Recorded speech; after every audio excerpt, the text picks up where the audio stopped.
अस्सलामुअलैकुम। तमाम दोस्तों को खुश आमदीद। दादू जान की कहानियाँ सुनना तो सभी को पसंद है ना।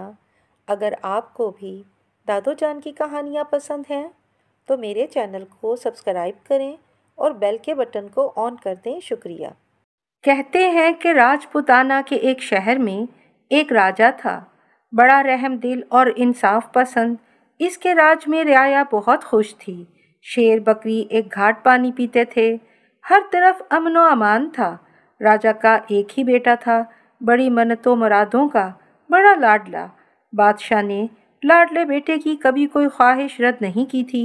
राजकुमार यूं तो बहुत समझदार, नेक और हर फन में माहिर था, लेकिन बेजा लाड प्यार ने इसे जिद्दी बना दिया था। जिस चीज़ को पाने की जिद कर लेता, इसे हासिल करके ही रहता। हुआ कुछ यूं कि एक दिन राजकुमार शिकार से लौट रहा था। फौजी और दूसरे शिकारी पीछे रह गए थे। राजकुमार घोड़ा दौड़ाता हुआ बहुत आगे निकल आया। इसे बड़ी प्यास लग रही थी। चारों तरफ नज़र दौड़ाई तो पता चला कि यह धोबियों का महल्ला था। चारों तरफ कपड़े धोए और सुखाए जा रहे थे। अचानक राजकुमार की नज़र एक मकान की तरफ उठी। छत पर एक लड़की अपने बाल सुखा रही थी। राजकुमार देखता ही रह गया। ऐसा हुस्न तो इसने कभी नहीं देखा था। लगता था कि आसमान से कोई अप्सरा उतर आई है। घटाओं जैसे काले लंबे बालों के बीच में चांद सा चेहरा चमक रहा था। नागहां लड़की की नज़र भी राजकुमार पर पड़ी और वो फौरन ही अपने दुपट्टे में अपने आप को छुपाकर नीचे उतर गई। राजकुमार को जैसे होश सा आ गया। इतने में इसके साथी और नौकर चाकर भी वहां आ गए। मजबूरन राजकुमार को वापस महल आना पड़ा। इसकी आंखों में से वो मोहनी सूरत हटती ही नहीं थी। अपने खास मुलाजिम को भेजकर पता करवाया तो मालूम हुआ कि वो एक धोबी का घर था और वो धोबी की लड़की थी। राजकुमार तो अटवाटी खटवाटी लेकर पड़ गया कि शादी करूंगा तो इसी लड़की से करूंगा, वरना जान दे दूंगा। 3 हटें मशहूर है ना, बालहट, राजहट और तरियाहट। यहाँ बालहट भी थी और राजहट भी। राजा को पता चला तो सोच में पड़ गया। लाडले बेटे की कभी कोई बात नहीं टाली थी, लेकिन ये बात और ही थी। राजे की होने वाली रानी एक धोबी की बेटी बने, ये इसे किसी तरह गवारा नहीं था। दूसरी तरफ बेटी की जिद से भी वाकिफ था। प्रधानमंत्री को बुलाकर मशवरा किया। प्रधानमंत्री बहुत ही अक्लमंद, वफादार और जहां दीदा आदमी थे। उन्होंने सलाह दी कि इस वक्त रोकना मुनासिब नहीं है, आप इन्हें मनमानी करने दीजिए। जवानी की जिद है। 2 दिन धोबी की बेटी के साथ रहेंगे तो अकल ठिकाने आ जाएगी। फिर आप शौक से कोई राजकुमारी ब्याह लाइएगा। यूं भी तो राजे महाराजों की तो कई कई रानियां होती हैं, पड़ी रहेगी ये भी एक कोने में। बात राजा की समझ में आ गई। राजकुमार को बुलाया और कहा, हम तुम्हारी जिद और ख्वाहिश देखते हुए तुम्हें इजाज़त देते हैं। तुम इस लड़की से शादी कर सकते हो, लेकिन हम किसी तरह भी, किसी सूरत भी तुम्हारी शादी में शरीक नहीं होंगे और ना ही कोई शाही ताम झाम होगा। अंधा क्या चाहे 2 आंखें। राजकुमार की तो दिली मुराद बराई। इसे यूं भी धोबी के घर शाही बारात ले जाने का कोई शौक नहीं था। इसने फौरन आदमी भेजकर धोबी को बुलवाया। दोनों मियाँ बीवी डरते कांपते पहुँचे कि न जाने क्या गलती हो गई कि राजकुमार ने बुलाया है। राजकुमार ने इनसे कहा कि हम तुम्हारी बेटी से शादी करना चाहते हैं, फौरन तैयारियां करो। राजकुमार ने सोचा था कि धोबी और धोबन फूले नहीं समाएंगे, राजकुमार के पैर पकड़ लेंगे कि उन्होंने इन्हें ये इज्जत दी, लेकिन ऐसा कुछ भी न हुआ। इसकी बजाय वो दोनों सोच में पड़ गए। फिर बोले, राजकुमार, ये तो हमारे धन्य भाग हैं कि आपने ऐसा इरादा किया, लेकिन हम अपनी बेटी से पूछकर जवाब देंगे। राजकुमार को तो बड़ा गुस्सा आया कि एक तो हम इस धोबी की इज्जत अफजाई कर रही हैं और ये हमारे राज्य का मामूली धोबी कह रहा है कि पूछकर बताएगा। लेकिन दिल का मामला था, इसलिए बर्दाश्त कर गया। अलबत्ता धोबी से कह दिया कि हमें ना सुनने की आदत नहीं है। इनकार की सूरत में तुम्हारे पूरे खानदान को जेल में सड़ा दूंगा। वो दोनों जैसे डरते कांपते आए थे, ऐसे ही वापस चले गए। घर जाकर उन्होंने लड़की से कहा कि राजकुमार तुमसे शादी करना चाहते हैं। अगर तुमने ना कर दी तो हम जान से जाएंगे। लड़की बोली, ठीक है, मैं राज़ी हूँ, लेकिन राजकुमार से कहिए कि मेरी 4 शर्तें हैं, खुद आकर सुन लें। अगर मंजूर हो तो बारात लेकर आ जाएं। अगले दिन धोबी राजकुमार के पास गया और लड़की का पैगाम पहुंचा दिया। दिल ही दिल में डर रहा था कि कहीं राजकुमार गुस्से में सर तन से अलग ही ना कर दें। धोबी की बेटी और ये हिम्मत कि राजकुमार के आगे शर्तें रखे। राजकुमार को भी पहले तो बड़ा गुस्सा आया, चाहा कि तलवार से धोबी का काम तमाम कर दे, लेकिन फिर एक तो दिल की लगी, दूसरे तजस्सुस हुआ कि देखें कि ये धोबी की लड़की क्या शर्तें रखती है। राजकुमार इसी वक्त धोबी के साथ इसके घर पहुंचे। 2 कमरों का मकान था। नीचे धोबी और इसकी माँ और बीवी रहते थे। ऊपर की मंजिल पर लड़की रहती थी। राजकुमार पहुंचे तो नीचे कमरे में एक तरफ पर्दा डालकर लड़की बैठ गई और बोली कि मेरी 4 शर्तें अगर आपको मंजूर है तो मैं आपसे शादी करने को तैयार हूँ। पहली शर्त यह है कि मैं आपके महल में रात नहीं गुजारूंगी, सुबह जाया करूंगी और शाम को वापस अपने घर आ जाया करूंगी। राजकुमार ने सोचा कि ये क्या बात हुई, लेकिन फिर ख्याल आया कि सब कहने की बातें हैं। एक बार शादी हो गई तो महल छोड़कर कुटिया में कौन आता है। राजकुमार बोला, मंजूर है। दूसरी शर्त बताओ। लड़की ने कहा कि दूसरी शर्त यह है कि आप मुझे छूने या बात करने की कोशिश नहीं करेंगे। राजकुमार को हंसी आ गई। शादी है कि मजाक है? सोचा कि सब कुछ हो जाएगा बाद में। बोला, चलो ये भी मंजूर है। अब तीसरी शर्त बताओ। लड़की ने कहा, मैं आपके महल का पानी तक नहीं पीऊंगी। राजकुमार ने सोचा कि ये भी बकवास है। जब दिन भर रहेगी तो कैसे मुमकिन है कि कुछ खाए पिए नहीं। इसने जवाब दिया, मुझे ये भी मंजूर है। लड़की ने कहा, चौथी शर्त यह है कि अगर आपने मुझे उंगली से भी छूने की कोशिश की तो हमारा रिश्ता ख़त्म, फिर मैं कभी वापस नहीं आऊँगी। राजकुमार ने सोचा, ये क्या बकवास है। एक बार शादी हो जाए तो सारी शर्तें धरी की धरी ही रह जाएंगी। इसने कहा, मुझे तुम्हारी सारी शर्तें मंजूर हैं। लड़की ने कहा, तो फिर आप बारात ले आइए। लड़की नहीं चाहती थी कि इसकी वजह से धोबी किसी मुसीबत में पड़े। राजकुमार 2-4 दोस्तों का साथ लेकर ब्याहने आ गया और फेरे पड़वाकर दुल्हन को महल में ले आया। बहू ने साड़ी पहन रखी थी और बड़ा सा घूंघट निकाल रखा जिसमें इसका चेहरा पूरी तरह छुप गया था। वो आई और राजकुमार के कमरे में बिस्तर पर बैठने की बजाय पास रखी हुई कुर्सी पर बैठ गई। राजकुमार भी चुपचाप आकर एक तरफ बैठ गया। पता ही नहीं चल रहा था कि नई बहू ब्याह कर महल में आई है। राजा रानी तो वैसे भी शरीक नहीं हुए थे, बस एक राजकुमार की मुंह चढ़ी बांधी थी। वही हाथ बांधे खड़ी रही कि कोई हुक्म हो तो बजा आवरी करे। शाम हुई तो बांदी ने आकर इतला दी कि गाड़ी लग गई है। बहू उठी और सीधी गाड़ी में जाकर बैठ गई। अगले दिन सुबह सुबह इन्हीं कपड़ों में इसी तरह लिपटी हुई आई और इसी कुर्सी पर बैठ गई। दिन भर न कुछ खाया न पिया, न हिली न जुली, पत्थर के बुत की तरह बैठी रही और शाम को वापस चली गई। 1 दिन, 2 दिन, 3 दिन, पूरे 6 महीने हो गए। इसके मामूल में कोई फर्क नहीं आया। जैसा राजकुमार ने सोचा था ऐसा कुछ भी न हुआ और राजकुमार अपनी शर्तों से बंधा हुआ था। जिस चेहरे को देखकर होश व हवास, इज्जत सब दांव पर लगा दी थी, इस चेहरे की झलक तक न देखने को मिली। दरबार में लोग अलग बातें बनाते, राजा रानी भी रूठे हुए थे। राजकुमार की जिंदगी से खेल तमाशे, सैरो शिकार और तफरी सब खत्म हो गई। एक दिन इसने धोबी को बुलाया और कहा कि तुम अपनी बेटी को समझाते क्यों नहीं? अब वो हमारी रानी है, इसे महल में रहना चाहिए। इस तरह रोज रात को चले आना इसे शोभा नहीं देता। लोग बातें बनाते हैं। धोबी हाथ जोड़कर बोला, कंवर की जय हो। सच्ची बात तो ये है कि वो हमारी बेटी है ही नहीं। एक दिन हमारे घर आई और बोली, इस दुनिया में मेरा कोई नहीं है, मुझे अपनी बेटी बनाकर अपने घर में रख लो। हमारे कोई औलाद नहीं थी। मेरी बीवी को इसकी मनमोहनी सूरत भा गई। हमने इसको आसरा दिया। हमारे घर में ऊपर धुले कपड़े रखने का एक कमरा है। इसने कहा कि मैं ऊपर रहूंगी। हमने कमरा खाली कर दिया।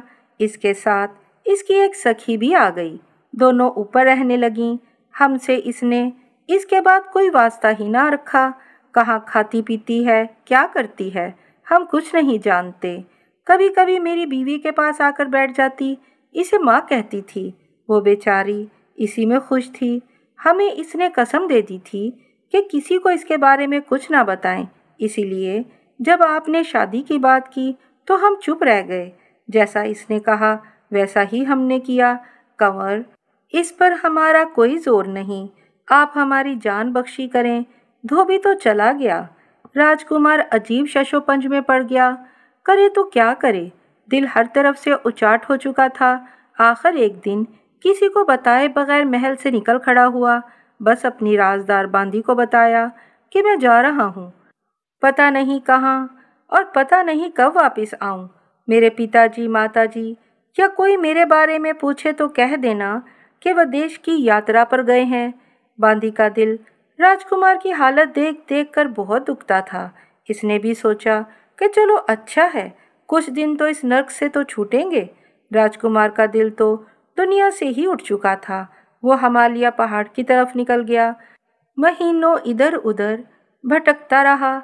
एक रात बर्फ से ढकी पहाड़ी पर रात गुजारने के लिए कोई गार तलाश कर रहा था कि एक गार में कुछ रोशनी नजर आई।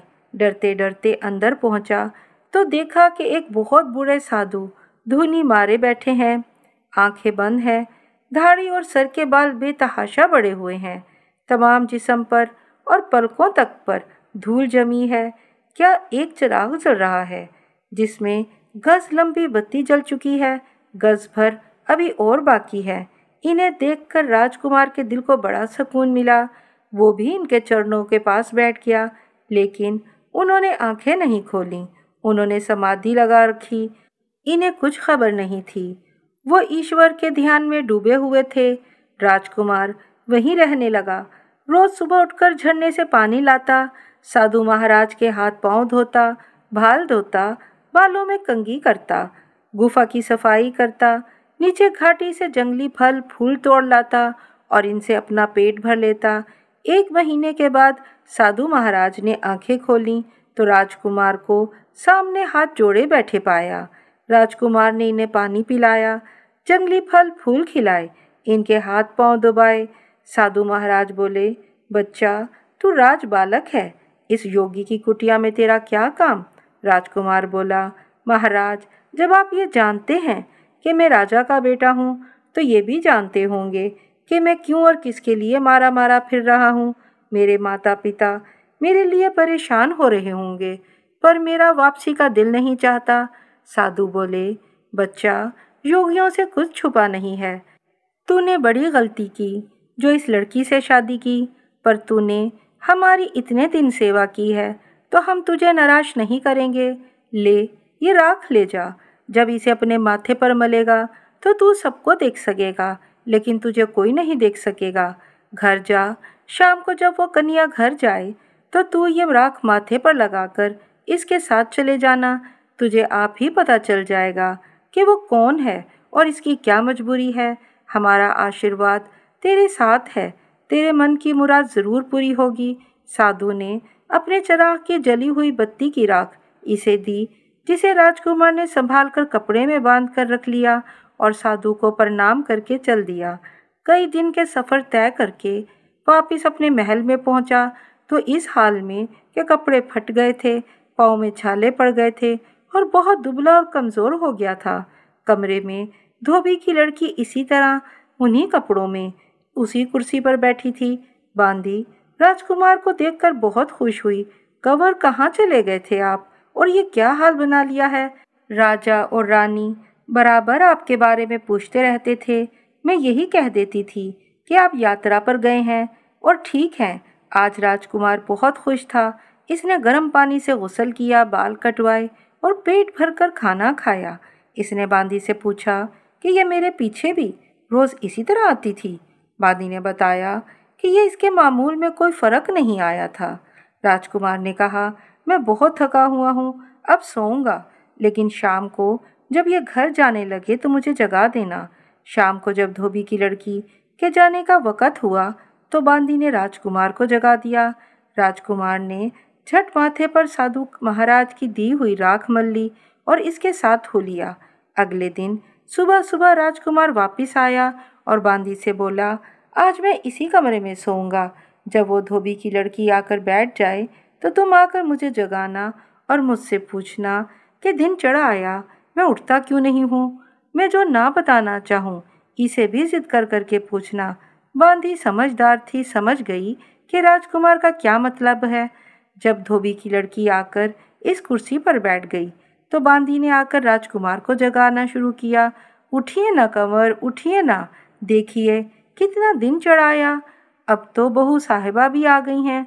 राजकुमार पहले तो जागा नहीं, जब जागा तो बांदी को डांटने लगा, क्या मुसीबत आ गई, क्यों जगा दिया मुझे, मैं इतना अच्छा सपना देख रहा था, मेरा सपना तोड़ दिया तूने। बांदी खुशामद करने लगी, बताइए ना कंवर, क्या सपना देख रहे थे, बताइए ना। पहले तो राजकुमार टाल मटोल करता रहा, फिर बोला, अच्छा अब तो इतनी जिद कर रही है तो बता देता हूँ। मैंने सपने में देखा कि कल रात जब ये धोबी की लड़की उठकर यहाँ से गई ना तो मैं भी इसके साथ साथ चला, ये गाड़ी में बैठी तो मैं भी साथ बैठ गया। बांदी बोली, आप और इनके साथ बैठ गए, अरे कंवर क्यों बातें करते हैं, आपको पास तो आने नहीं देती, ये आप कैसे इनके साथ बैठ गए। अरे बांदी सच थोड़ी, सपना, सपने में, अच्छा फिर क्या हुआ। बांदी ने पूछा, फिर क्या होना था, मैं ज़ोर ज़ोर से गाड़ी हिला रहा था और ये गाड़ीबान को डांट रही थी कि आज ये कैसे गाड़ी चला रहे हो। गाड़ीबान बेचारा बोला, राजकुमारी मैं तो रोज़ जैसे चलाता हूँ वैसे ही चला रहा हूँ। खैर जैसे तैसे धोबी का घर आ गया। ये धोबी की लड़की धोबी धोबन के पास तो ज़रा नहीं रुकी, सीधी जीने चढ़कर ऊपर पहुँच गई। मैं भी इसके साथ कमरे में आ गया। क्या सजा सजाया कमरा था, लगता ही नहीं था कि धोबी का घर है। सोने चांदी का छपरकट बिछा हुआ और सोने चांदी की कुर्सी रखी, राजा के महल से भी ज़्यादा खूबसूरती से सजा था वो कमरा। मैं भी कुर्सी पर बैठ गया। बांदी बोली, आप और इनके कमरे में बैठ गए, क्यों बातें करते हैं कंवर। अरे सच थोड़ी बांदी, सपना, सपने में, अच्छा अच्छा बताइए फिर क्या हुआ आपके सपने में। बांदी ने पूछा, होना क्या था। राजकुमार बोला, इस धोबी की लड़की ने ये साड़ी जो साल भर से पहन कर आ रही है ऐसे उतार के फेंकी जैसे किसी भिखारी की साड़ी हो और अपनी नौकरानी को आवाज़ दी, बांदी हमाम तैयार है। बांदी ने जवाब दिया, हाँ कुमारी, गर्म पानी तैयार है। ये हमाम में घुसी तो मैं भी इसके साथ घुस गया। बांदी फिर बोली, आप कंवर, आप इनके साथ हमाम में घुस गए, क्यों बेवकूफ़ बनाते हैं। कंवर, ऐसा कहीं हो सकता है। उफ़ो बांदी, तू तो सब कुछ सच समझ जाती है, मैं तो सपने की बात कर रहा था। चल अब नहीं सुनाता तुझे अपना सपना। राजकुमार रूठा, सुनाइए कंवर सुनाइए, अब नहीं बोलूँगी। बांदी ने कान पकड़े। राजकुमार ने कहना शुरू किया, बस फिर क्या था, इसने नहाना शुरू किया। मैंने सोचा चलो बहुत दिन से अच्छा हमाम नहीं लिया है, लाओ मैं भी नहा लूँ। ये एक कटोरा भर कर डालती, मैं 4 कटोरे डाल लेता। इसके शरीर का साबुन भी नहीं छूटा था कि पानी ख़त्म हो गया। इसने अपनी नौकरानी को आवाज़ लगाई, बांदी आज तो इतना कम पानी लाई है। नौकरानी ने कहा, कुमारी मैंने तो इतना ही पानी रखा है जितना रोज़ रखती हूँ, कम हो तो आप और ले लीजिए। वो 1 बाल्टी और लाई, वो भी मैंने ख़त्म कर लिया। फिर तीसरी बार इसने पानी मंगाया। खैर जैसे तैसे ये हमाम से निकली। इसने नौकरानी को आवाज़ लगाई, फ़ौरन खाना लाओ, बहुत भूख लगी है, सारा दिन भूखा प्यासा बैठना पड़ता है। नौकरानी छत पर गई और आसमान की तरफ हाथ करके खड़ी हो गई। आसमान से एक थाल उतरा जिसमें सोने चांदी के बर्तनों में दुनिया भर के मज़ीद पकवान रखे थे। नौकरानी ने अपने लिए थोड़ा खाना निकाला और बाकी थाल लाकर इसके सामने परोस दिया। मैंने सोचा कि लाओ आज मैं भी इसके साथ खाना खा लूँ। कितने दिनों से जंगल जंगल घूमते अच्छा खाना नहीं मिला था। ऐसा मज़ेदार खाना कि क्या बताऊँ। ये 1 निवाला खाती, मैं 4 निवाले खा लेता। इसका पेट भी नहीं भरा था और खाना ख़त्म हो गया। इसने फिर नौकरानी को डांट पिलाई, बांदी क्या है, आज तू क्या कर रही है, इतना सा खाना रखा था, मैं भूखी रह गई। नौकरानी बेचारी हैरान परेशान बोली, कुमारी, मैंने इतना ही खाना अपने लिए निकाला था जितना रोज़ निकालती हूँ, लीजिए, अब मेरा हिस्से का भी ले लीजिए। लेकिन आज कुछ गड़बड़ ज़रूर है। लगता है राजकुमार ने आपसे बातचीत की है। इस पर यह धोबी की लड़की अपनी नौकरानी को डांटने लगी। तेरी हिम्मत कैसे हुई ऐसी बात कहने की? वो मुझे कभी नहीं छू सकता। सुना तूने? इस धोबी की लड़की ने मेरे बारे में ऐसा कहा। मुझे भी गुस्सा आ गया। बाकी खाना भी ये थोड़ा सा खा पाई और मैं सब खा गया। ये भूखी रह गई, लेकिन दिल ही दिल में हैरान हो रही थी कि माजरा क्या है। फिर आसमान से इसके लिए एक जोड़ा आया। इसने कपड़े बदले, नौकरानी ने इसका सिंगार किया, बाल बाल मोती पिरोए। बस क्या बताऊं, क्या लग रही थी ये धोबी की लड़की, जो यहाँ इस गंदी मैली साड़ी में आकर बैठ जाती है। बन सवर कर यह आकर छत पर खड़ी हो गई। रात 12 बजे आसमान से एक उड़न खटोला आकर उतरा और ये इस पर बैठ गई। मैंने सोचा ये तो कुछ भी नहीं हुआ। मैं भी पलंग का पाया पकड़कर लटक गया। इतना कहकर राजकुमार रुक गया। बांदी से इशारा किया कि धोबी की लड़की ने थोड़ा सा रुख इनकी तरफ फेर लिया था। बांदी पूछने लगी, फिर क्या हुआ कंवर? कंवर बोला, बस सपना ख़त्म हो गया। बांदी जिद करने लगी, सुनाइए ना कंवर, ऐसा अधूरा सपना थोड़ी हो सकता है, बताइए फिर क्या हुआ? राजकुमार पहले तो टाल मटोल करता रहा, फिर बोला, फिर वो उड़न खटोला तो ऊपर ही ऊपर उड़ता हुआ चांद तारों से भी ऊपर उड़ते उड़ते इंद्रलोक में पहुंच गया। वहां राजा इंद्र की सभा सजी हुई थी। एक से बढ़कर एक सुंदर अप्सराएं बैठी थीं। ये पहुंची तो सबने उठकर इसे सम्मान दिया, जैसे ये कहीं की राजकुमारी हो। ये धोबी की लड़की वहां अप्सराओं की रानी थी। थोड़ी देर में राजा इंद्र पधारे और राजरंग की महफिल जमी। सारी अप्सराएं नाचीं। सबसे आखिर में इसके नाचने का नंबर आया। ये नाचने खड़ी हुई तो मैंने सोचा कि अगर आज मैंने इसके नाच पर थाप नहीं दी तो कुछ नहीं किया। मैंने तबलची से कहा, लाओ भैया, तुम थक गए होगे, थोड़ा आराम कर लो, मैं तबला बजाता हूँ। तबलची बेचारे को कोई नज़र नहीं आया, लेकिन वो वाकई थक गया था। तबला छोड़कर बैठकर ऊँघने लगा। मैंने वो तबला बजाया और मेरी थाप पर ये ऐसा नाची कि समा बन गया। राजा इंद्र ने खुश होकर अपना रेशमी रुमाल इसे इनाम में दिया। इसने झुककर रुमाल लिया, सबको दिखाया और तबलची की तरफ उछाल दिया। मैंने जल्दी से लेकर जेब में रख लिया। इतना कहकर राजकुमार रुका। धोबी की लड़की अब पूरी तरह इनकी तरफ घूम चुकी थी। राजकुमार ने कनखियों से इसे देखा और बांदी को इशारा किया। बांदी जिद करने लगी, दिखाइए कंवर, दिखाइए, हम भी तो देखें कि वो रुमाल कैसा था। राजकुमार बोला, ए बांदी, सच थोड़े ही था, वो तो सपने में था ना। सपने की चीज़ कहीं दिखाई भी जा सकती है क्या? लेकिन बांदी ने ज़बरदस्ती कंवर की जेब से हाथ डालकर एक रेशमी रुमाल निकाला। कहीं यही तो वो रुमाल नहीं था? राजकुमार बनावटी गुस्से से बोला, तू बहुत ज़िद्दी है, मानती नहीं। हाँ, यही तो था, पता नहीं मेरी जेब में कहाँ से आ गया। धोबी की लड़की का घूंघट छोटा हो गया। वो पूरी तरह इनकी तरफ मुतवज्जे थी।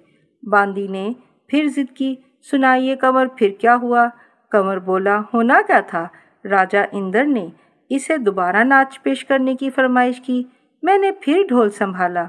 जितना अच्छा मैंने ढोल बजाया, इतना ही अच्छा ये नाची।